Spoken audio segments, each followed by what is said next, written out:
ये इकोनॉमिक्स का पेपर है, मैं फर्स्ट ईयर की क्लासेस का फर्स्ट पेपर। इसमें हम लोगों ने देखा था कि स्टैटिक्स जो है 2 पार्ट्स में डिवाइड किया गया है, singular sense and plural sense. ये दोनों हम लोग इसके पहले वाले लेसन में पहले वाले स्लाइड में देखे हैं। आज हम लोग देखेंगे स्कोप ऑफ स्टैटिक्स। तो स्कोप ऑफ स्टैटिक्स को 3 कैटेगरी में कैटेगराइज किया गया है। पहला है subject matter of statics, second nature of statics and limitation of statics. याद रखिएगा, स्कोप ऑफ स्टैटिक्स 3 कैटेगरी में डिवाइड किया गया है, subject matter of statics, nature of statics and limitation of statics. अब 1 बाय 1 हम लोग देखेंगे कि सब्जेक्ट ऑफ स्टैटिक्स क्या है और नेचर ऑफ स्टैटिक्स क्या है एंड लिमिटेशन ऑफ स्टैटिक्स क्या है। फर्स्ट हम देखते हैं सब्जेक्ट मैटर ऑफ स्टैटिक्स। देखिए, सब्जेक्ट मैटर ऑफ स्टैटिक्स,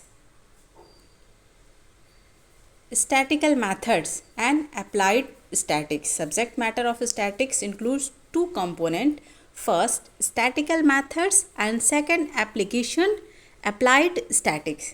तो स्टैटिकल मैथड में these method includes all those rules and regulation which are used in collection, classification, presentation and analysis of data।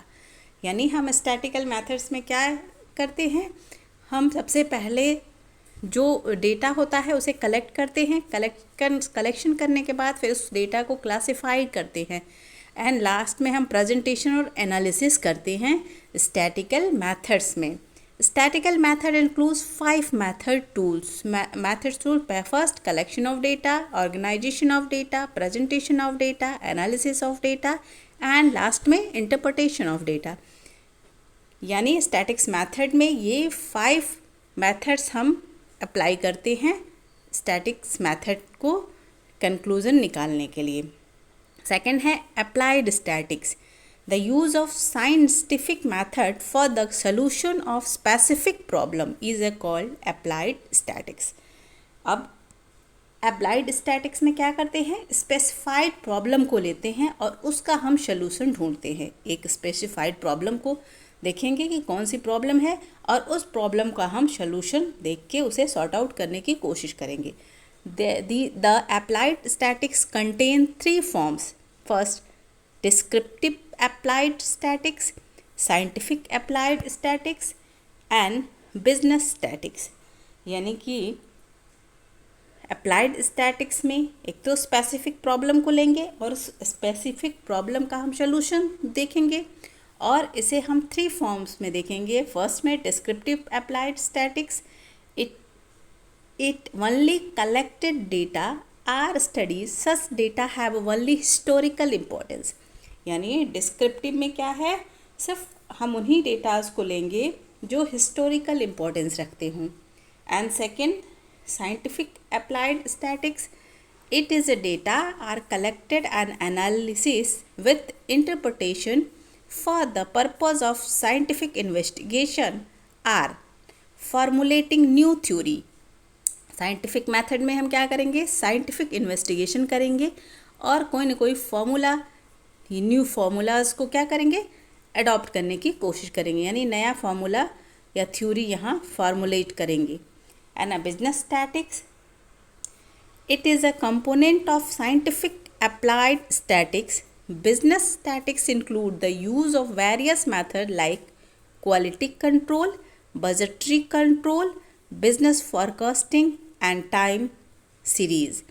यानी business statics में हम क्या करते हैं, various methods को देखते हैं और उन मैथड्स में वो मैथड्स हैं क्वालिटी कंट्रोल का काम, बजटरी कंट्रोल का कार्य, या फिर हम फॉरकास्टिंग करते हैं बिजनेस के बारे में।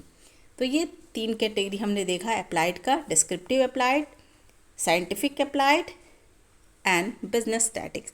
डिस्क्रिप्टिव में हम हिस्टोरिकल इम्पोर्टेंस को देखते हैं, साइंटिफिक में हम क्या करते हैं, इन्वेस्टिगेशन करते हैं और formulation and new theories. And business statics में क्या करते हैं, वेरियस मेथड्स को हम यूज करते हैं जैसे क्वालिटी कंट्रोल एंड फॉरकास्टिंग को लेके हम काम करते हैं। एंड इसी में सेकंड पॉइंट, ये तो सब्जेक्ट मैटर ऑफ स्टैटिक्स हुआ। सेकंड में nature of statics. Nature of statics हम लोग नेचर ऑफ स्टैटिक्स में क्या देखेंगे, नेचर ऑफ स्टैटिक्स में कहा गया है कि स्टैटिक्स क्या है, साइंस और आर्ट, साइंस भी है और आर्ट्स भी है, इसके बारे में देखते हैं। Statics is a science on the following ground statics can be treated as a science.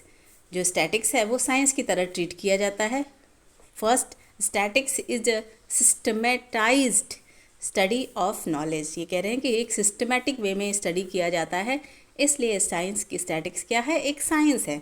And second, statics analysis the collected data on the basis of causes and effect.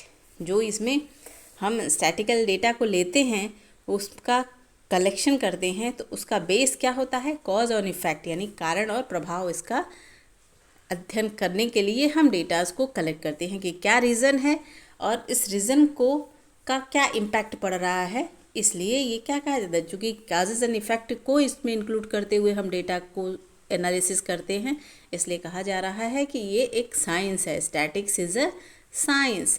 अब हम देखते हैं statics is an art. If the science is a knowledge, art is a action. तो कह रहे हैं कि science अगर नॉलेज है तो आर्ट क्या है, उस नॉलेज का इम्प्लीमेंटेशन है, यानी knowledge art is a action. Art signified that branches of knowledge in which various methods are formulated for solving various problem। तो हम क्या करते हैं, आर्ट में क्या करते हैं, जो वेरियस प्रॉब्लम्स हमने लिया है उसको कैसे कैसे सॉल्व करेंगे, ये हम देखते हैं आर्ट्स में। अब लास्ट में कंक्लूजन ये निकलता है कि स्टैटिक्स क्या है, both science and art. Statics क्या है, साइंस भी है और आर्ट्स भी है। Above discussion concludes that statistics is both science and art, dealing with the study of the methods of collection, presentation, analysis, and interpretation of aggregate of quantitative data। यानी अब statics क्या है, science भी है और arts भी है। Science ये इसलिए है कि क्योंकि हम इसमें सिस्टमेटिक डेटा को लेते हैं और कॉजेज एंड इफ़ेक्ट भी उसमें होता है, इसलिए स्टैटिक्स इज़ अ साइंस। और आर्ट्स इसलिए है कि statics is a art is a action। Statics is a art is action and statics suggest way to solve the various problem। जो statics है वो हमारी वेरियस प्रॉब्लम को सॉल्व करने के लिए हमें एक गाइडलाइन प्रोवाइड करता है, इसलिए statics is a both science and arts। अब हम देखते हैं लिमिटेशन ऑफ स्टैटिक्स। लिमिटेशन क्या है स्टैटिक्स की, स्टैटिक्स मैथड्स जो है वो लिमिटेशन, कई लिमिटेशन है। It does not study the qualitative aspect of the a problem. सबसे पहला ये कहते हैं कि जो स्टैटिक्स है उसमें हमने क्वालिटेटिव डेटाज को लिया ही नहीं है, सिर्फ किसको लिया है, क्वांटिटेटिव डेटा को लिया है। यानी कि किसी की ऑनेस्टी, इंटेलिजेंस एंड इसको हम इसमें इंक्लूड ही नहीं करते हैं। कह रहे हैं it the most important condition of statical study is the subject of investigation and inquiry should be capable for being quantitatively measure qualitative phenomena. Example, honesty, intelligence, poverty etc. cannot be studied in statics unless these attitudes are expressed in the term of numbers। कह रहे हैं कि हम किसी की intelligence को इसमें include नहीं करते हैं। क्यों? क्योंकि ये क्वांटिटेटिव डेटा है और सिर्फ हम क्वांटिटेटिव डेटा को इसमें क्वालिटेटिव डेटा है, इसलिए ऑनेस्टी या इंटेलिजेंस को हम नहीं लेते हैं क्योंकि ये क्वालिटेटिव डेटा है और हम सिर्फ क्वांटिटेटिव डेटा को ही मेज़र करते हैं, यानी जिस डेटा का कोई ना कोई वैल्यू हो इन टर्म्स ऑफ मनी, उन्हीं को हम इसमें इंक्लूड करते हैं। तो ये इसकी डिमेरिट मानी गई है कि it does not study the qualitative aspect of the problem. किसी भी प्रॉब्लम की क्वालिटेटिव एस्पेक्ट को इसमें अवॉइड किया गया है, सिर्फ क्वांटिटेटिव एस्पेक्ट को लिया गया है, यानी कि जिसका मेज़रमेंट पैसे में हो सकता है सिर्फ उन्हीं को हमने इसमें कंसीडर किया है और जिसका मेज़रमेंट पैसे में नहीं हो सकता है उन चीज़ों को हमने अवॉइड किया है। सेकेंड पॉइंट ये कह रहा है it does not study individuals. Statics एक स्टडी है एग्रीगेट डेटा का। An individual value of the observation have a no specific important in statical analysis. जो स्टैटिकल एनालिसिस है उसमें पूरे एग्रीगेट को लिया गया है, इसमें इंडिविजुअल डेटा का कोई इंपॉर्टेंस नहीं होता है, क्योंकि इंडिविजुअल डेटा से हम कंपैरिजन कर ही नहीं सकते। तो जब कंपैरिजन नहीं कर सकते तो इसमें एग्रीगेट को ही इंक्लूड किया गया, इसलिए कहा गया है कि ये इसकी लिमिटेशन है कि इसमें एग्रीगेट डेटा को लिया गया है, इंडिविजुअल डेटा को हमने कंसीडर नहीं किया है। And lack of standard conclusion, statics क्या करता है, static result are not fully standard in nature, statical result जो है वो फुल्ली स्टैंडर्ड नेचर का नहीं है, due to lack of appropriate interpretation, क्योंकि इसमें कह रहे हैं कि इसमें एप्रोप्रिएट इंटरप्रिटेशन का अभाव है, पूरी तरह से इसके सही नहीं कहा जा सकता, क्योंकि जो हम इंटरप्रिटेशन कर रहे हैं उसमें बहुत 100% प्योरिटी नहीं रहती है, कहा नहीं जाता है कि ये 100% सही नहीं है। कंक्लूजन में be drawn, statistics next point है, statistics is a true only its to its average, कह रहे हैं the statistics law are true in these average, statistics law जो है वो जनरली एवरेज पे ही सही माना जाता है। Actually they are based on average, क्यों, क्योंकि स्टैटिकल डेटा जो है बेस्ड किस पे होता है, एवरेज पे होता है। W.I. Kings has defined it statistical largely deal with average and this average